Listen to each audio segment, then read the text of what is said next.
Another day, another episode without Matt. Oh, Thank goodness. what are we gonna do today, Ryan? I don't know. I didn't even write a show. Man who has not been introduced yet properly to the pop culture Hi, I'm unboxing Ryan. episode. Hi, I'm Ryan. Hi, I'm Zach. And welcome to Pop Culture Unboxing episode 61, right? That's yeah, what it 61. This is twice now that I have correctly guessed the episode without having a clue. Can we get a threesome? A threer. Can you get three more? Can you get another one? No, this isn't gonna work. Can you get another one? Right? Let's try. How you doing? The odds of both are extremely low. We were having such a good talk. We were talking for like an hour and a half straight. I feel like I've lost. Like really good. I'm still stuck on our last conversation. So Oh, it was great. Now now we have to do this show without Matt. I know, right? Come on, Matt. I'm mad at him. By the Matt, way. you need to quit being sick and tell your family to get better. Yeah. Did I tell you I was mad at him? No, why are you mad at Matt? So I streamed with him, right? You guys actually get to play games. I'm playing video games together. Oh, that's and awesome. We had a really good time. There's actually a game, Battle Block Theater, that we were playing. Oh, okay. I played that It before. was really funny. We were having a good time. Do you have it on PC? Oh, no, not on PC. I played it on Xbox a long time ago. You should get it and play with us because it's actually really funny when me and him play together. But I just went back to like look at that stream and then the one stream we did of playing Lego Star Wars together. And I realized my mic sounds like garbage. It was like not good. Like your previous mic or your current mic? Like the mic that I was using, it sounded bad. Oh, yeah. Because I wasn't running it through software or anything because I'm a new streamer. I don't know how any of this works. Yeah, I know, I'm right? still learning as I go. But Matt played with me for like 2 hours. Wow. Well, technically 4 hours altogether. And never once said like, hey, buddy, just so you know, you're like, he wasn't being a good friend to be looking out for you, being like, hey, by the way, your mic sounds bad. You should probably run this through this software, or even tried to help. No, He just let you sound like this crap. is Matt, though. This is typical Matt. I'm telling you, he was just like, all he thought is just like, I can use Ryan to get some more content so that I can become a famous streamer. Screw Ryan. Like, no one cares about him. I don't care about if he makes Matt it. is going to be a great dad.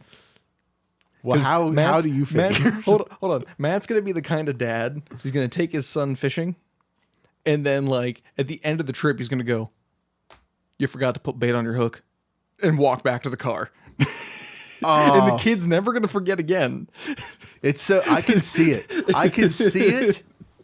I can see it in my eyes. I can see Matt, like them having a full day. His son's getting all mad. And he just keeps telling his son, like, yeah, keep trying. You'll get it. You'll catch a fish. You'll catch a fish. And then as he's walking to the truck, he's like, why didn't you put any bait on you? How are you going to catch a fish without any bait? Oh, I can see it. The kind of dad that sends their kid in for blinker fluid. Yeah. Oh, yeah. Matt would have so much fun with kids. Man. Like growing up, they'd be like, I can't believe this. And they're going to get older and they're like, man, my dad was fun. I won't think he's fun. His kids will tell Uncle Ryan, he's like, man, wasn't Dad fun? Also, I don't know why he's dead before me, but wasn't Dad fun? And I was like, no, Dad was an asshole. No, he wasn't. That's why he's in my trunk. Yes, that's why he's dead now. Jeez. Matt, also, can I just say, I hope you and Matt all survive longer than me. If you two die before me, I'm going to be really mad at you. Just so you know. I'm gonna be mad. Like you left me all by my lonesome. I feel like just because of the way my family is, if you know my dad is just a medical mystery and a half. To give you an example, he's a small benign tumor on his spine that only occurs in middle-aged women, and he just keeps surviving. I like how you tell me that story all the time, and I still laugh at it. But continue. Well, it's funny because the actual details of it is it's like I think it's the fact that you just pepper in the phrase "it only happens in women." just makes me laugh. It's true. It's literally like less than 1% of men get this, and so it's not only in middle-aged women. He should play the lottery. That means he's a lucky man. Well, it's. I guess no. In this case, it's unlucky. It's the other. But no, don't play the lottery. Like my dad's gonna live longer than anybody, so like he makes the joke that like he's like people make the joke I'm gonna live long enough to be a burden on you. Mm-hmm. He goes, I'm still living and I'm a burden on you. So like he's just gonna keep going. Wow. So like I'm gonna get past all you guys, and then I'm just gonna be sitting there by myself going, why am I still alive? Guess there's no reason to be here now. I can see myself going off the deep end and running out of my house one day, just yelling like, "God, why won't you take me?" Like actively trying to die. Because that's where the funny joke will be. Is like I've constantly made a bunch of suicide jokes, and like I've made that part of my shtick that I just am so depressed that I want to die. So you'll be the last one left, and I will be the last one left. And constantly, I'll start to like. Even God will think it's a joke. He'll be like, "He doesn't want to die." I'll be like, "Please take me." I cut my own leg off. So I think we've figured out something new. We're gonna be hipsters.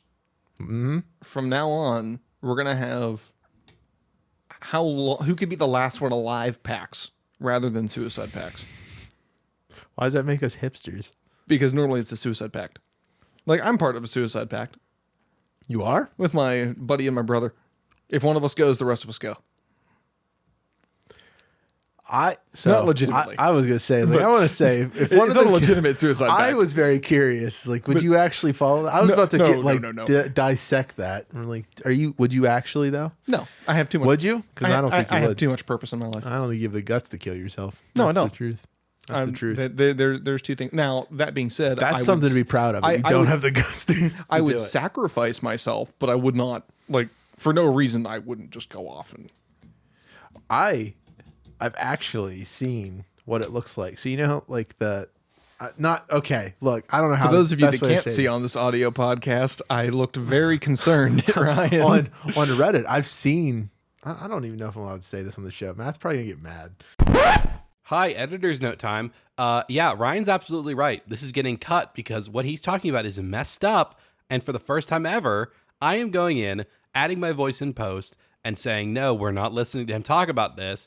So we are now jumping 5 minutes into the future to hear them talk about something else. Speaking of like fun videos, you finished The Mandalorian. I did finish The Mandalorian, so we're going to go straight from suicide into The Mandalorian. the suicide of the Disney Star Wars era. I figured it makes sense to talk about it since all around us is That's a great tie-in. But Star Wars stuff. It is a great tie-in.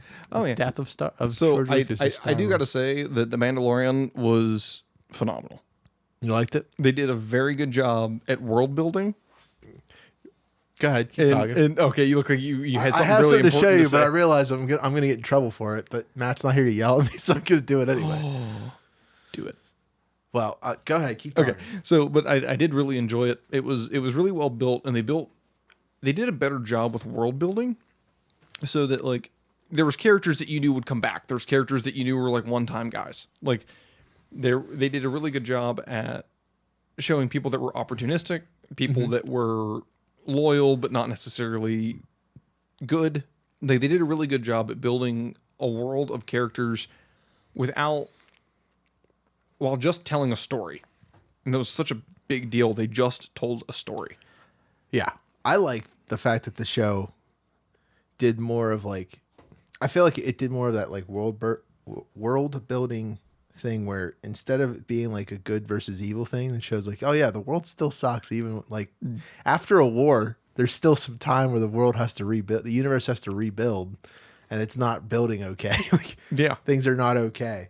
But just real quick, I was to show you. So when Disney opened like Disney parks, there was a chance for us all to get like special props, and we all got to put our hands in and we bought them.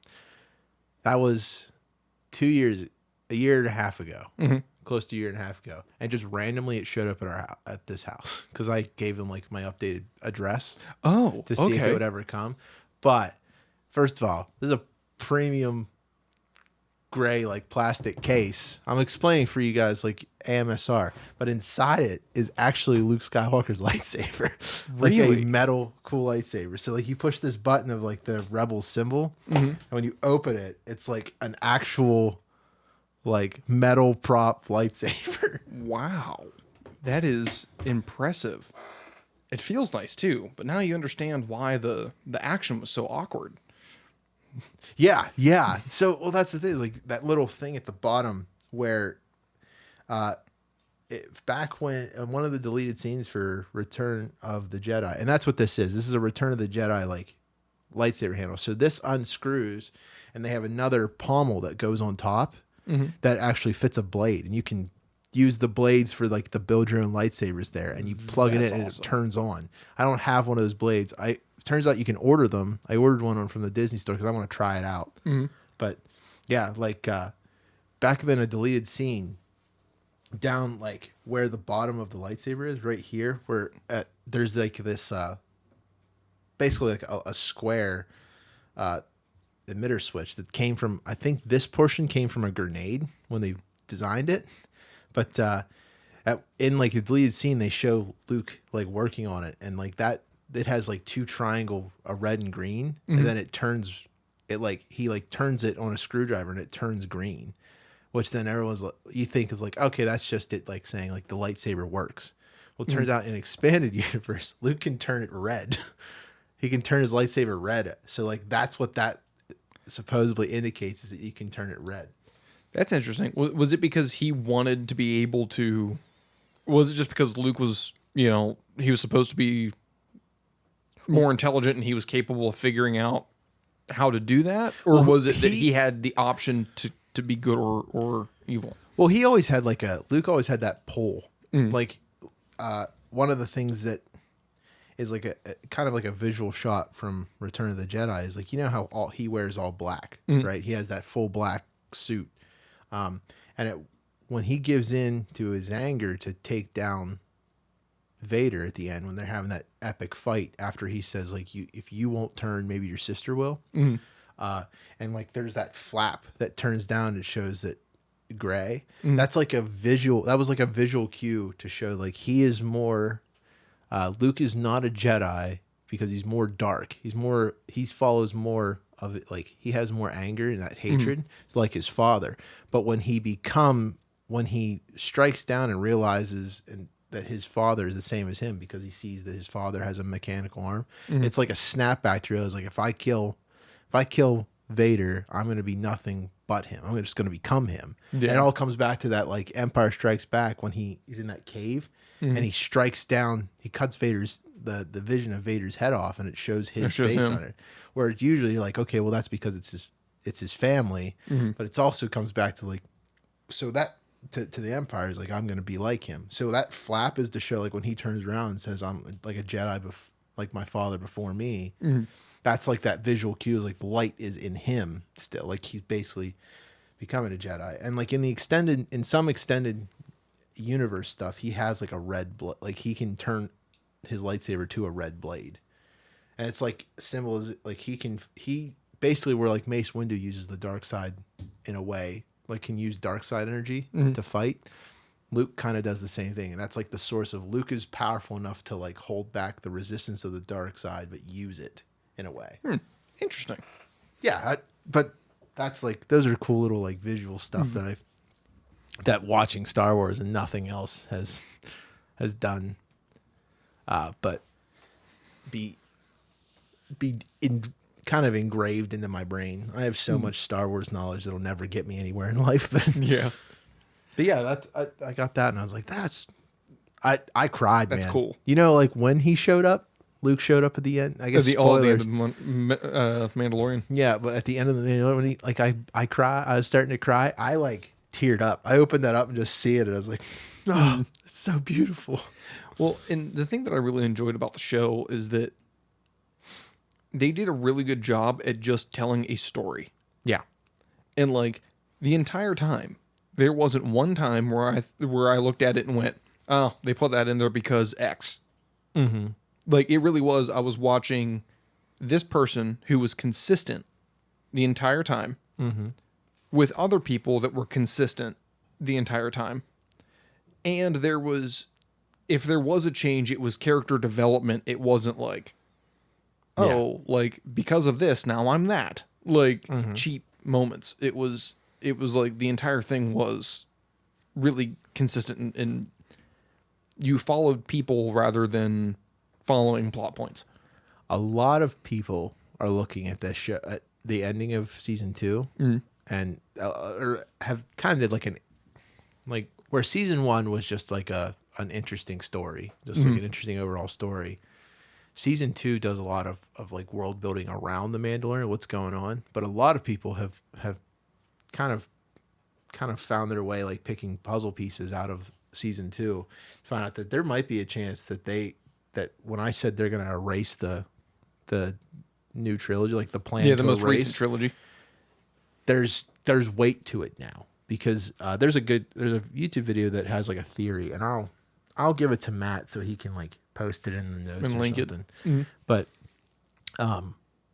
they do like, and it was like they had realized that there are things that the Mandalorian has done that if they're not erasing, if they're not trying to put the newer trilogy in a different universe, then they made some like errors to try to erase it from our head. But a lot of the thing comes back to, like, you know how that Grogu, the child, they wanted his blood.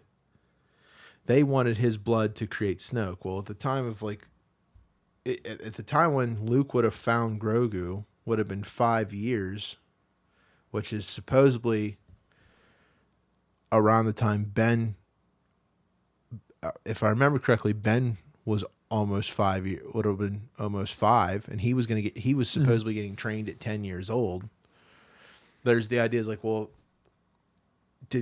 still comes down also the idea, like, did Grogu get killed by like Kylo? But if that's the case, then in this 5-year time, Palpatine created Snoke, but that no one knew that Palpatine was alive. Mm-hmm. It's just like there's a lot of like these threads. It's like, well, wait a minute, something's not right, and it's all hinging on Ahsoka. Like, if Ahsoka wasn't alive in the Rise of Skywalker, then she had to have died within like a 10-year gap, which is still possible, still very much possible. But it seems like if Ahsoka, the way it's looking, the way like the story is going, unless they expand upon it more, it looks like if Ahsoka never told the Mandalorian to go to Grogu, we would have gotten the Rise of Skywalker. But if she did, then this changes, like the idea of Luke training Grogu changes the future, because if Luke has not had any, when he trained Ben, did not have any experience in training Jedi, well, that's not true. He had 5 years of experience now.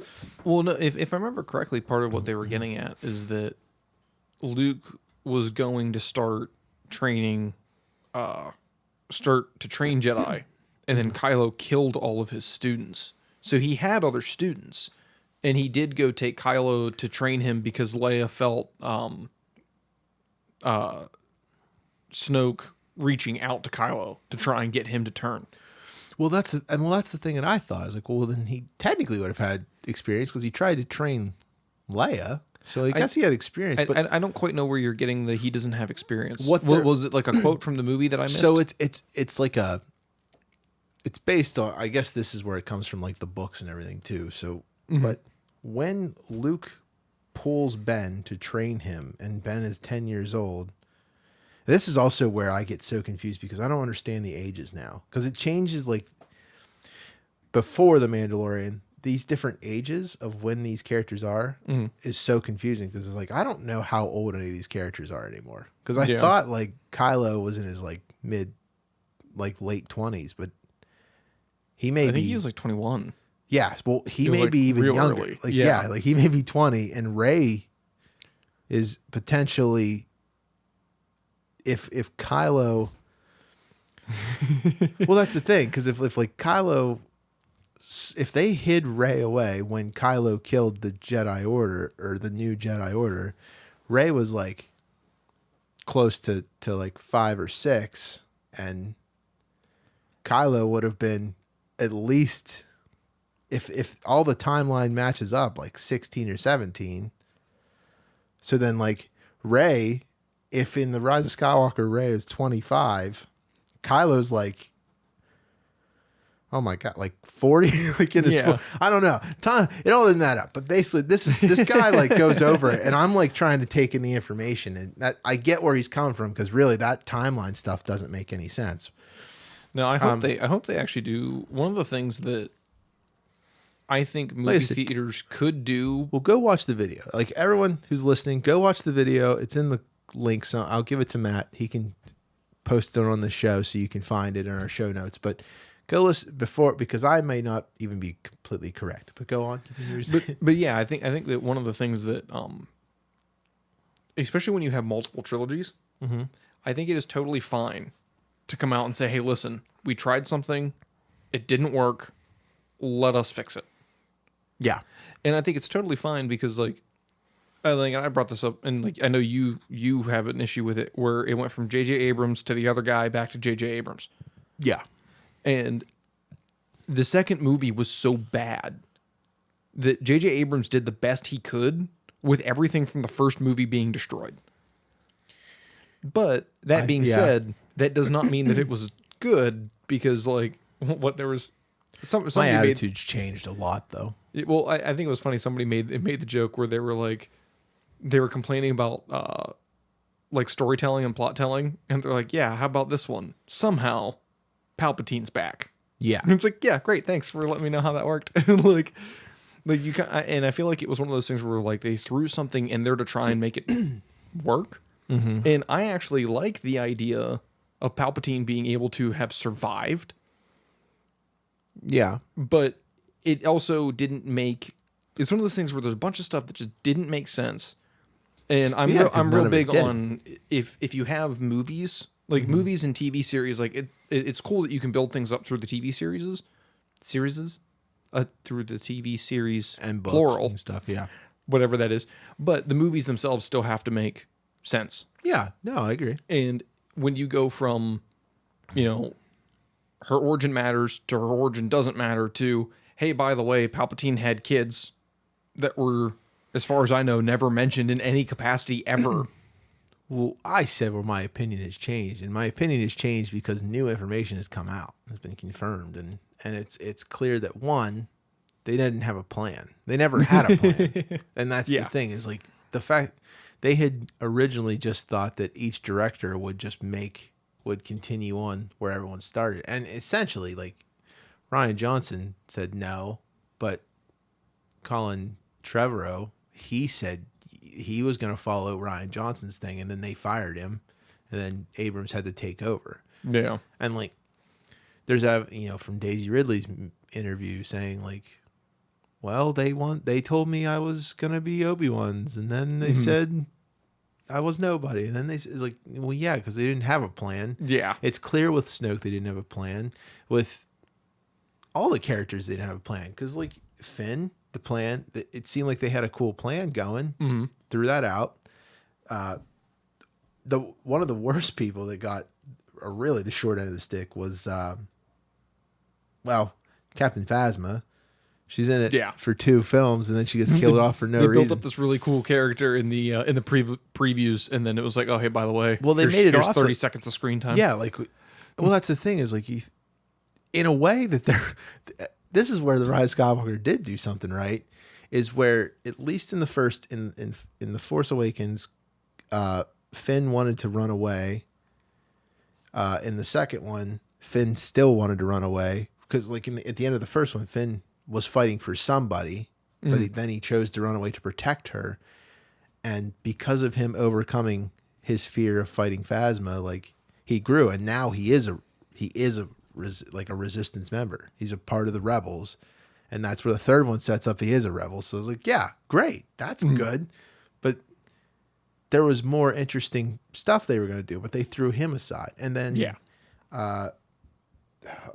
I'm the Spy. What's his name? So he got so destroyed. I'm the Spy. In the Force Awakens, he's basically like the leader. General Hux. Yes, Hux. I was sitting there. I could think of his face. I couldn't think of his name. Becoming the Spy is ridiculous. That was not planned out. It was because they knew nobody liked him because all they did was make him a punching bag for all the other stronger characters, and then they killed him off anyway. Well, it's like, I completely agree with that. Then we find out like, and that's what the film does is he like that.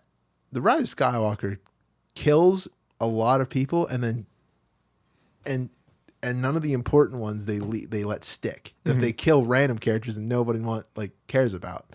Like Hux being killed by a new villain who we've never met. We don't know his story. We only know that he seems big and scary because Palpatine trusts him, but that's it. Mm-hmm. That's what I mean. Like, Well, and I think the thing with Hux is that I actually liked that idea, and keyword, I liked the idea of him wanting power, and Kylo was in the way. yeah. So he was fine with just throwing stormtroopers at it in order to get him to get where he wanted to be. And then him being found out and being killed was fine, but it was one of those things where, like, it came out of the blue, and it never showed that he, like, it was one of those things where, like, he always thought that he was better. Yeah. But it never really showed him being ambitious enough to be like, you know what, I could be Kylo if I were a Jedi kind of deal. Like, it was like this really weird, they didn't build him up as a character that would be capable of it. yeah. Like he wasn't like power hungry, he just believes in the cause. So like when all of a sudden that's he's where power hungry, it's like, well, what? Well, Like, that's where their biggest flaw comes in. Is like, he's a guy. This is a man who's dedicated his life to the cause of the First Order. He's moved up the ranks to become a general in the First Order, and then he just throws it all away because he wants Kylo Ren to lose. yeah. That makes no sense. That makes no sense. It- You don't go to the military, go to a general, and then decide, I don't like Trump, so I'm going to make sure our whole military loses. Our whole country gets destroyed. I'm going to commit treason so that I can be No, that number makes one. no. It's like, no, that doesn't make any sense. It would have even Sorry. it would have even made more sense if just add a couple scenes so that it would make sense later where he's just mad at the fact that these people with powers outside of normal people get to run everything, but he's smarter and he knows better. Like, make it so that he's the one that's right, and like obviously Snoke was wrong about Kylo. Kylo's, just this angry like kid effectively that just throws temper tantrums, and make him a strong character that goes, you know what?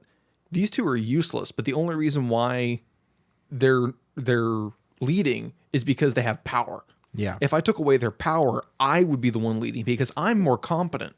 But they made it so he was like so weak that like Yeah, you would because they never didn't see have him make anything a to do. power move like that. Because it didn't have anything to do with them. Yeah. It became the idea that, like, they made, well, and this is the thing, you don't make a trilogy with three and only do one part of the trilogy and expect two other people to do it to follow your vision. Yeah. That's the problem. And the thing is, like, by the end of The Last Jedi, you realize, like, they don't have anything to do with this character. They don't care about this character. Yeah, they just kind of drop him off. I laugh because there was a comment on a YouTube video, someone's review of The Rise of Skywalker, that was perfect. And it had mentioned, it's like, well, when Hux says he's the spy, the reaction of the two characters, like, what? Is like, that was the two actors finding out For the first time. and it didn't make any sense. And then in that comment, he said, that affected us so bad in the theater that a guy I don't even know that was sitting next to us in the theater heard I'm the spy and immediately got up and left the theater. That is so funny. And like, yeah, that makes sense. Like, and there were many times in The Rise of Skywalker, I can tell you, that I thought about it. Like, Chewie being killed, I was like, all right, that's brave. Let's see what they do with it. And then immediately coming back, I thought, okay, I'm done. Yeah, Like, I'm there was getting no. Well, that's the thing. I've tried to watch the film again, and I still check out. I can't. I just check out. Well, and that's the thing when you build a story, well, when you don't actually build a story, that's where you fail. So like they wanted, and I do think that this is part of the not knowing where you wanted to go. They $4 wanted, billion, Zach. They paid $4 billion right? for it. You had paid They $4 went- billion for something and you didn't have a plan for it. You know how stupid that is? You know how dumb? It is And an then- absolute burn it. Every time they get Burn a it. chance to make it better, anytime, Oh, they just they make it worse. burn it again. It all started when Bob Iger, the CEO of Disney, made that book and chose to put in his book, George Lucas felt betrayed after we signed the deal and we didn't use his stuff. When he wrote, Yep. listen, it's your book. Why put that in there?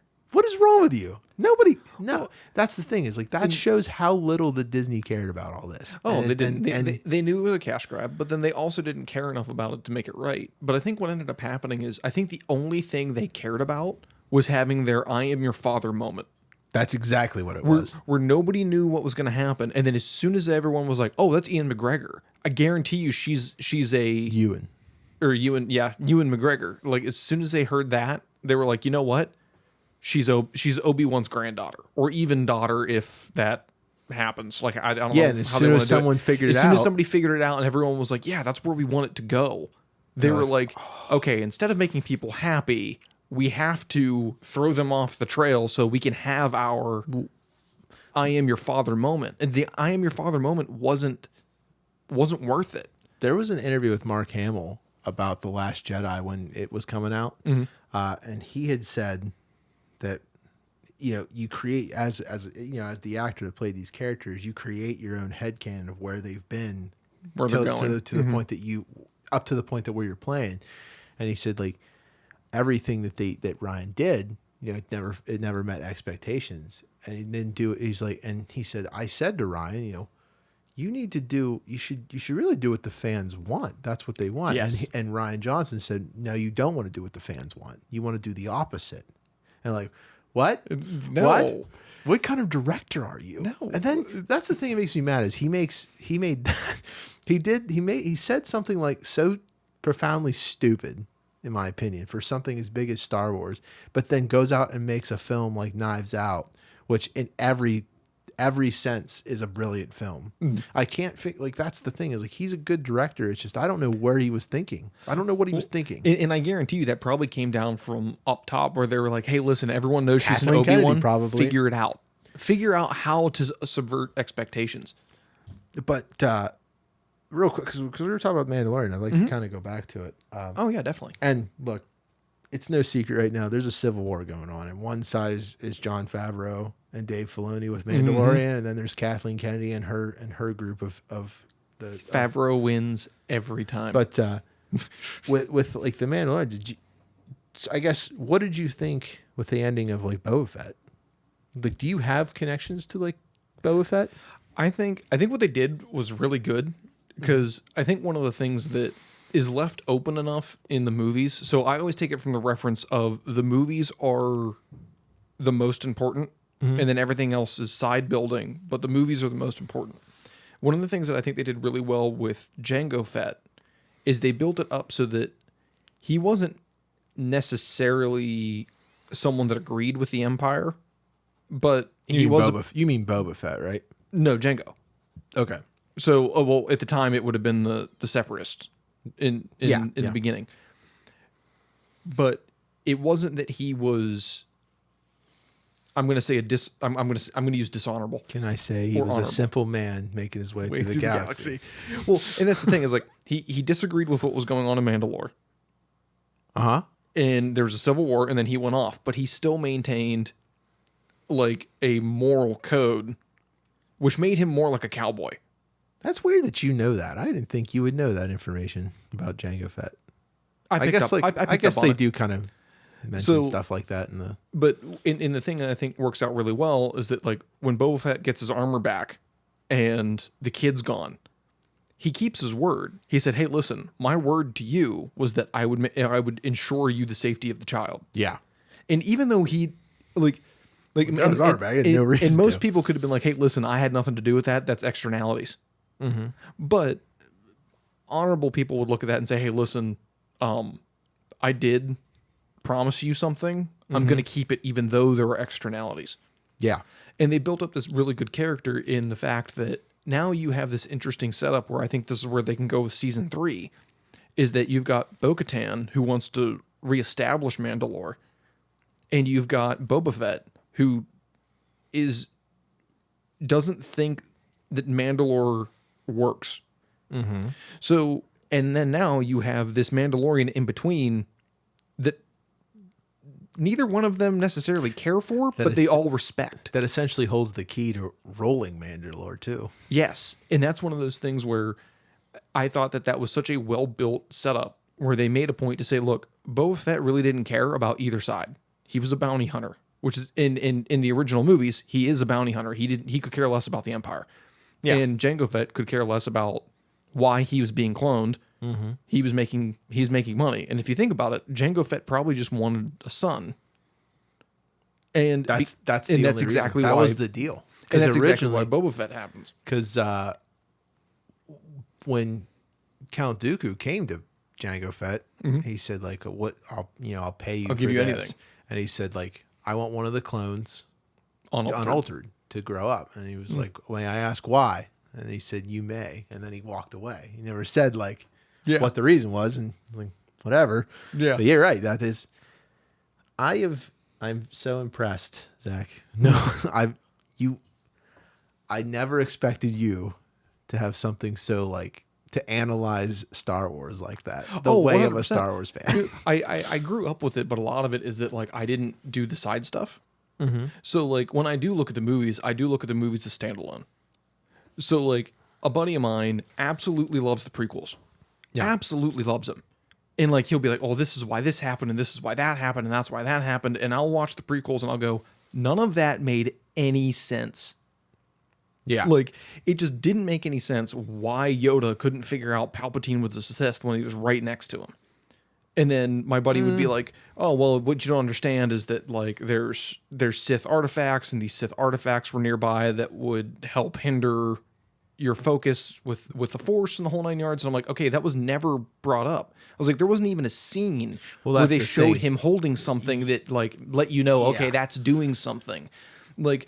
So you get this really weird, awkward setup, and then it falls apart because a good story withholds information so you don't have every detail, but a bad story withholds so much information that you can't figure it out. You shouldn't. I say that you shouldn't have to read. Again, I love the prequels, but I have read a lot of Star Wars stuff, but the way I've said it, and I think Matt said it this way too, is I shouldn't have to read extra material to understand the film. Yes. And the extra material should just grow upon the film and make it even more clear, or make it more pronounced. But it shouldn't. Yeah, I shouldn't need to read a comic book to know why this person's doing this. And like I do understand that, like, to a degree, like you're building up an idea that a lot of people care about, but you also still need to build it in such a way that it makes sense on its own. Yeah. And just like a TV series should. Like The Mandalorian was great because it would make references to other things. Like I'm a simple man making my way in the world. If I didn't watch the first one, that still makes sense. Yeah. Like if I didn't watch Jango Fett say that in the prequels, Boba Fett saying that still makes sense, and it doesn't ruin my interpretation of the movie. That's what we told, or the TV series. That's what we said to Robin's friend, is like, you don't, like, because Robin said you should watch it to her, and said, well, I've never seen the Star Wars films, and I said, like, well, you don't have to. You can watch The Mandalorian; it's good on its own. Yes. You just won't have the impact that you would, like. And this is the thing, is like, if you've never seen Star Wars and you go watch Star Wars tomorrow and then watch The Mandalorian, you're probably still not going to have the impact that Luke Skywalker and Boba Fett had on me as a kid who growing up with it. But like, one thing I kind of want to say is, like, this is the portion of why I love. This is why I love a certain portion of the Star Wars community that I like to call myself a member of, is where you know. There were the prequels were bad, and granted, people said they were bad, and people have left it at that. But there are some people, like, Dave Filoni and Jon Favreau, who love Star Wars for what it is, and just wanted to tell good stories. And I love, and the part about the community that I love is that the community has come together in celebration of Star Wars, and those things that didn't make sense in the prequels or stuff like that, they expanded upon them. And then some of them, people ended up becoming members of Lucasfilm, and then made a whole show, Clone Wars, to help expand upon it. And then we've all made comics, we've made our own stories. And I love, and that's the portion of, like, I love what this community has done. And I do think that in the future, like, the new trilogy sucks, but I think that there might be a chance they'll fix it. Like this community will come together and just say, look, we'll make something better. These are films. Let's expand upon them to make them good. Now, granted, it does suck because you're going to have to read extra material or do extra research to see why these movies make sense. Mm-hmm. But hey, whatever, man. Like, some people love that. In another thing, the thing that I really enjoyed about the way the Mandalorian was built is with Moff Gideon or Moff Gideon, however you pronounce it. Moff. Yeah, so with Moff Gideon and him having the Darksaber. I only knew about the Darksaber because of you. Mm-hmm. So when I watched through the series, like, I knew where it was going, but it was one of those things where it was like a very loose, whoever has it is rules Mandalore. Which they explain that at the end of season 2. Which they do a really good job, as where for someone like you, you're like, ooh, he has the blade. I have an idea where this is going, but how's it going to play out? Oh, like, and for people like me, I look at it and go, wow, that's a different kind of saber. Like, and clearly it's not a normal saber because it actually has a blade. Like, I wonder what that's about. And then later, like, I picked up on it because you never told me that if you have to win it through battle. yes. So, like, I picked up on it when she goes, he has to surrender to me. I went, ooh, it's earned through combat. So like, I kind of knew where it was going at that point. I do kind of want to say there is a problem with that is what it is, like the Mandalorian way, is that it's supposed to be like you're supposed to be defeated in combat for them to get it. But Sabine, another Mandalorian, gives it to her at the end of Rebels, and she just takes it. So it's just kind of one of those things where it's like, well, wait a minute, why can she just take it from Sabine, but she can't take it from the Mandalorian who's surrendering it to her? So, but yeah. I just want to press it, like, that happens too. That's where there's a moment when it's like, okay, sometimes things don't make sense. Yeah. So, like, well, and it is kind of interesting because, like, they do kind of leave it with a cliffhanger, because he does make a point to say, I abdicate, it's yours. Like, the next season's going to be about them reclaiming Mandalore. That's what's going to happen. Yeah, and I think what would be really cool to see is to see, and you could even do something, given that new piece of information, they could do something really cool with season 3 where Bo-Katan goes, hey, listen, the last time we didn't actually earn it, things went south. And like, you could learn a little bit more about what happened and why she lost it and why Moff Gideon had it.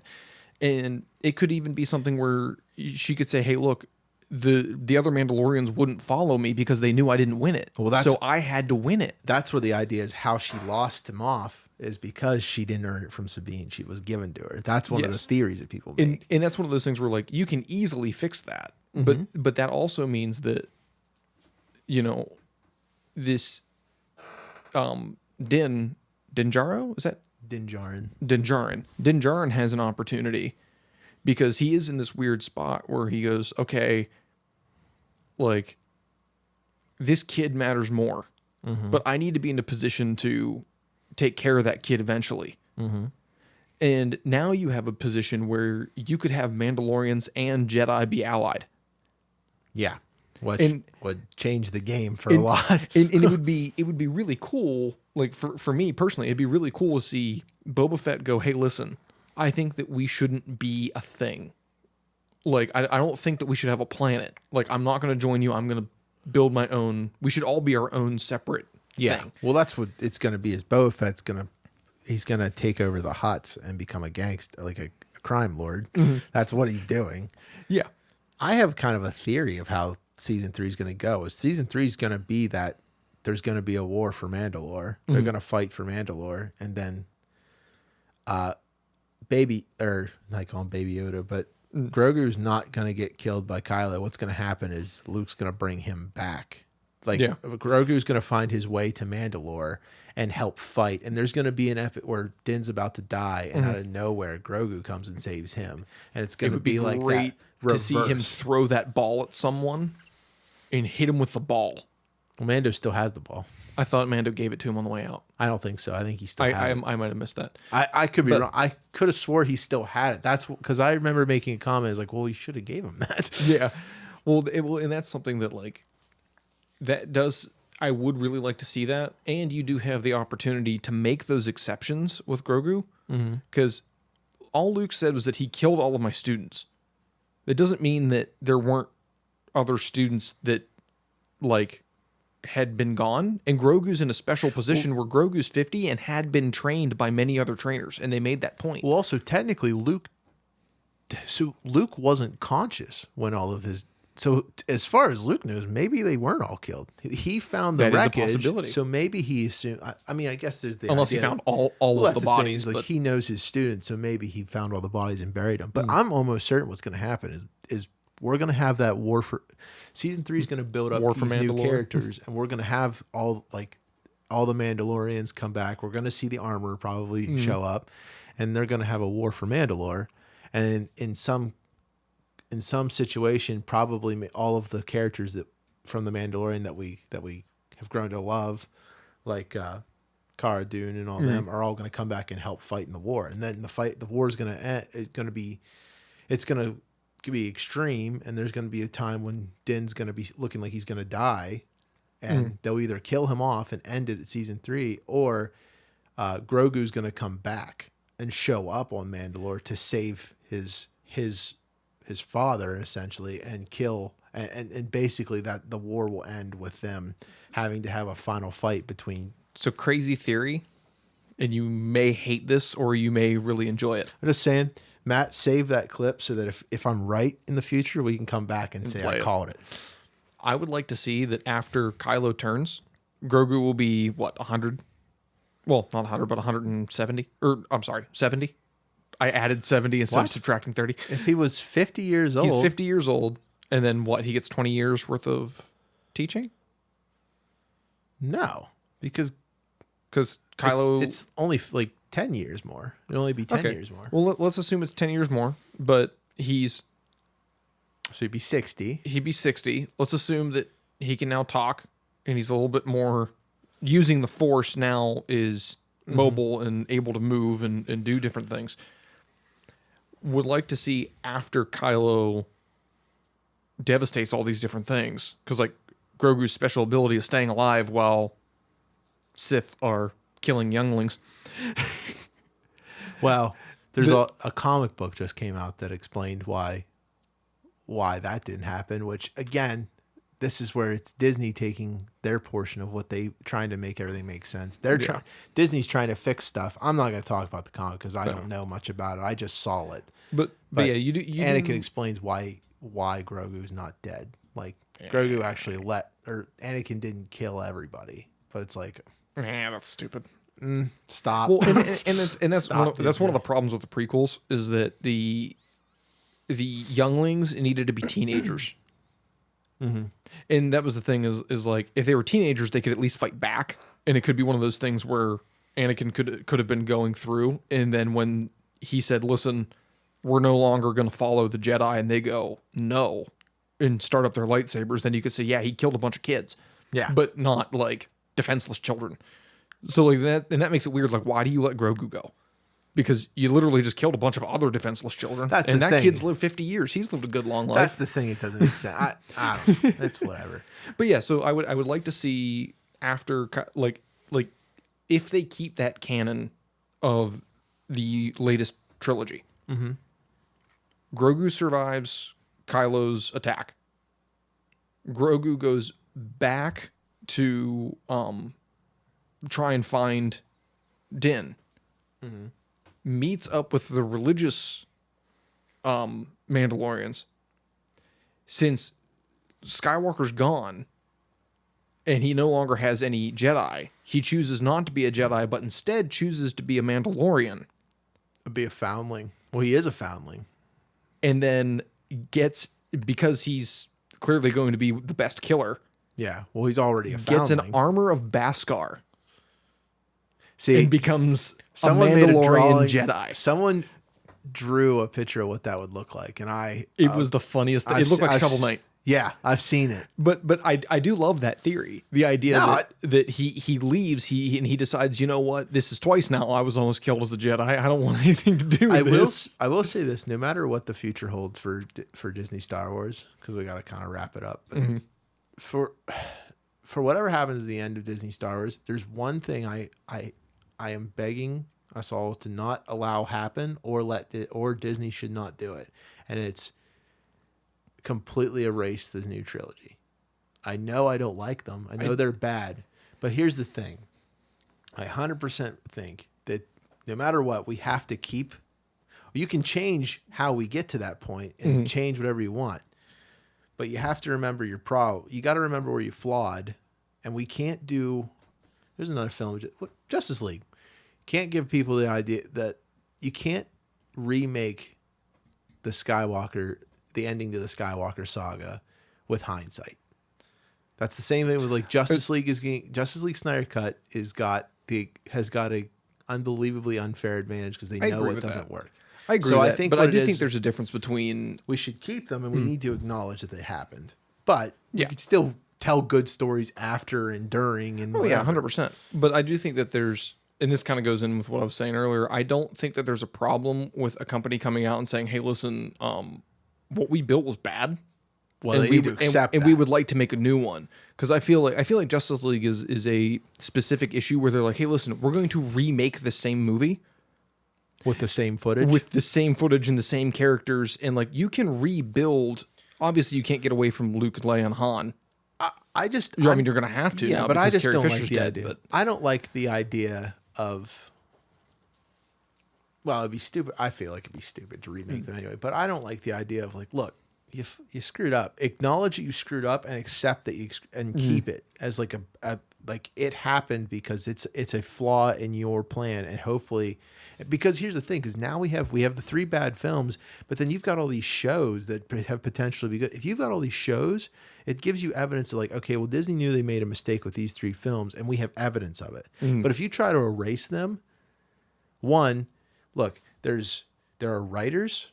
There are artists, writers, there's set producers, there's actors and directors. Like, no matter what we didn't like, they did like some of them just showed up to do their job. And I think honestly, probably every day enjoyed every minute of it. So like, if we try to pretend like those films suck, so they're not a part of it, so we're erasing them and throwing them in the vault, then throw them in that Disney vault. Yeah, like throw them in the Disney vault to come back later. Cosmic justice. Then essentially you're spitting on all of the hard work by that crew. Like, we got to accept the bad so that you can and you know. I do actually agree with you, and I think that if you do that, you do have to create more stories with Rey, which can still be done. Yeah, Rey is not in. Like, I don't care what anybody says, Rey's not unredeemable. No, she's not. You can, but she just needs to lose an arm. That's what she needs to do. Like, to be honest with you, what I would like to see is, because they kind of dabbled in the second movie where like she's capable of going to the dark side. What they need to do is build her out in such a way that she decided to be neutral. And being neutral doesn't go to either side of it. Yeah. And be like Ahsoka. Yeah. And I think what you could do is you could probably have her and Ahsoka come together and have Ahsoka just beat the ever-living out of her. You can't now. Why? Because Ahsoka's dead. Is she dead? Per the Rise of Skywalker, she is. Why is she dead in the Rise of Skywalker? Because she was one of the spirits that talked to her in the... When she was laying on the ground, kept saying, "Be with me," talking to like the Force ghosts.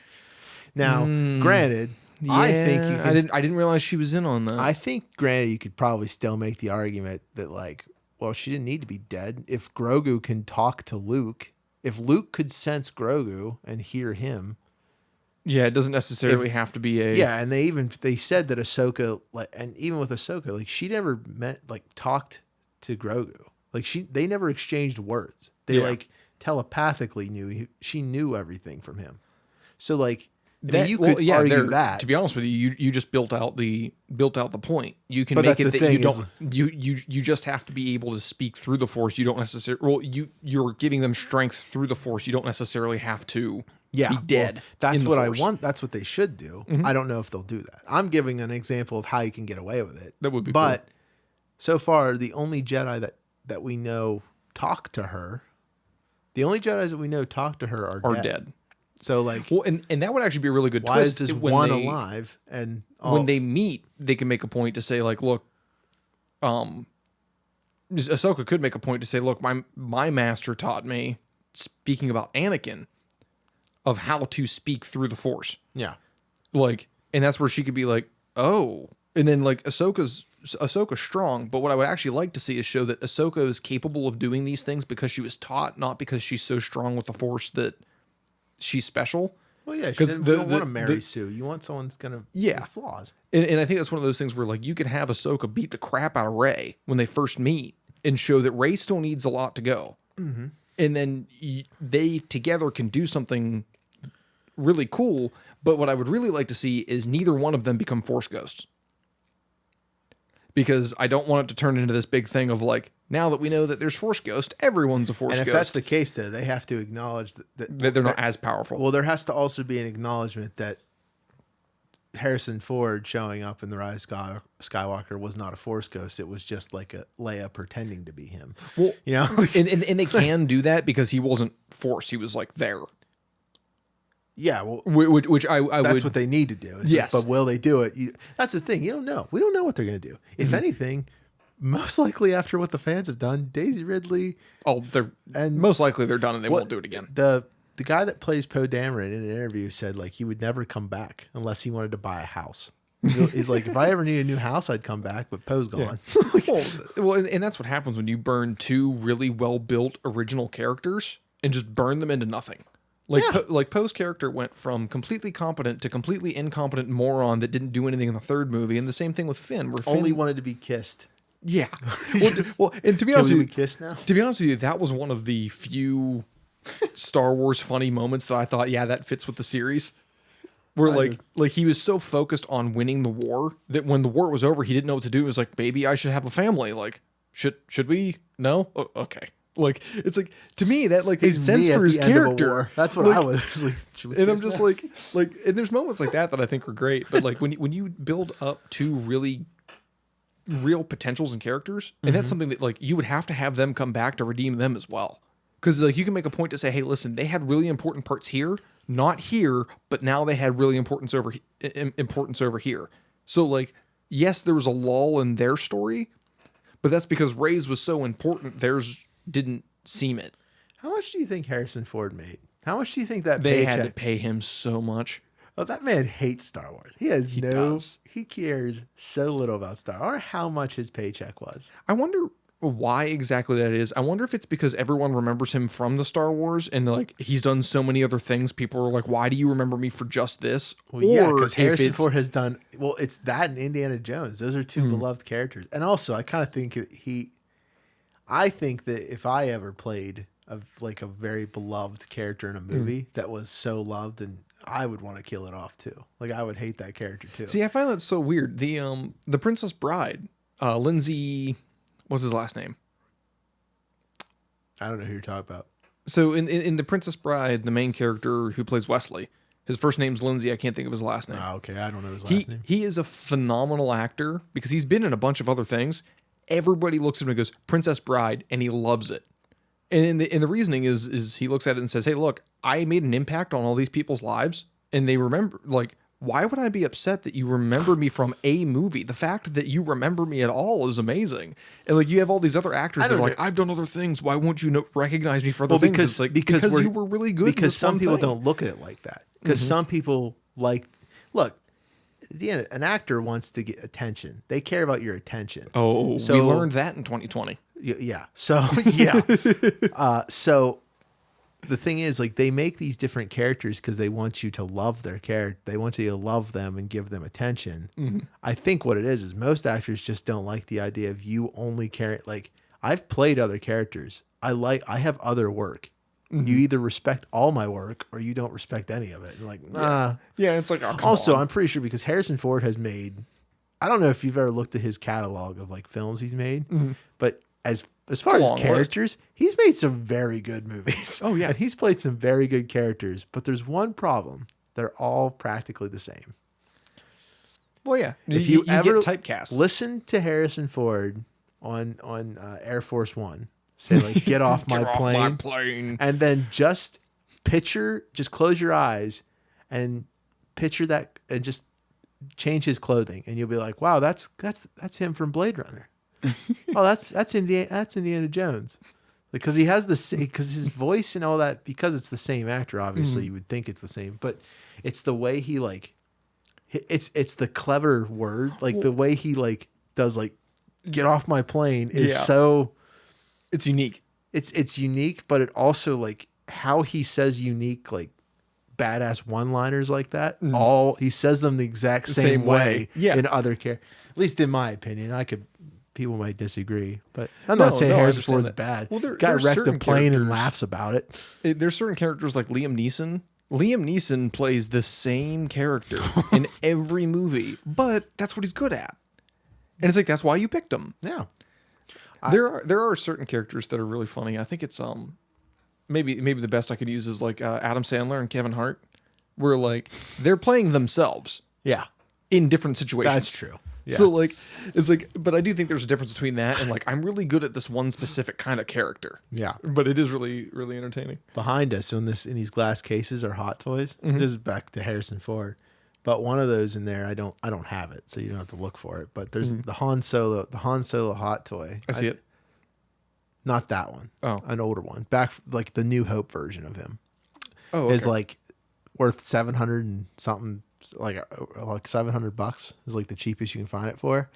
Wow. And it never occurred to me, but on Jimmy Fallon when he was like, explain your leg injury, and he broke the Han Solo Solo Hot Toy on, like, it never occurred to me what that was until just recently. I realized like, oh, that's $700 he just broke in front of me. That's something I would like in this glass case behind me, but Harrison Ford broke it in the attempts to make a joke about breaking his leg on Star Wars. That's so funny. But look, we gotta end this. We gotta end this. It's So an hour long. Yeah, that was good. A little over an hour. That was good. An hour? Highly recommended Mandalorian. I missed it. Can I say one more thing about the Mandalorian? Yeah, go ahead. By the way, Cobb Vance, good character. The Mandalorian did an all-female scene right. Because I know what scene you're talking about. At the end of the Marvel universe, there's this really awkward scene where all the women are together, but none of them were together like 2 seconds before. You mean in Endgame? In Endgame. I know all these scenes you're talking about. And I'll be honest with you, because of that scene, because my girlfriend picked it up. My girlfriend doesn't look for things like that, and my girlfriend picked that up during Endgame. We got to the end of the scene where finally it's the Mandalorian versus They're all Moff tactically Gideon. walking down a hallway. And I looked over and I went, "Hey, Case, that was an all female battalion there. That was awesome." Because it wasn't shoved down my throat. You built phenomenal characters that were capable of doing that, and you didn't just throw Natalie Portman into Thor's hammer and said, "Hey, by the way, she's amazing." Well, that happens in the comics, so Yeah, but not in the movies. whatever. They didn't build her up to be a Thor. But yeah, where can they real find quick, that? if you want to talk about super badass female characters, you want to talk about super dope, awesome characters. I mean, they're in that. They're in there, in the Warhammer game, the Games Workshop Warhammer. They have they're called the Sisters of Battle, and they're like badass females that in the lore of Warhammer, they 40K, they worship like the Emperor, and like they're badass female nuns that carry bolt pistols, which basically the bullet. You see my arm? That's the bullet. They live to fight and die. That's amazing. And they worship the Emperor. And that's hilarious. you ever want so right there's my VR headset. They made a VR game where you play as the Battle Sisters. That's like the story's all about the Battle Sisters. Such bad. You feel so great. There's like one walk around with one of those bolt guns, but it's like on a chain. It's like a chain gun. Like it's as big as she is, and she's shooting, and it's blowing limbs off of people. Just saying, you want to talk about badass females? Right there. That's honestly, that's great. If I ever had to take down fight a battalion of them, I know I'm giving up right then and there. I was gonna say, what is it with people making like murderous nuns? It's badass. It's become a cliche lately. It's awesome. If you open that thing, I don't know if you can because of the door, but I'll show you to you after this. But they look unbelievably cool. They look terrifying. They're terrifying. That's awesome. And no one can decide if they're like crazy monsters or if they're like incredibly attractive females. I guess that's what I keep hearing people on like Reddit talk about when they always comment is like, I still can't tell if they're attractive or just monsters of people. But we got to end this episode. Yeah. So Ryan, where can they find you?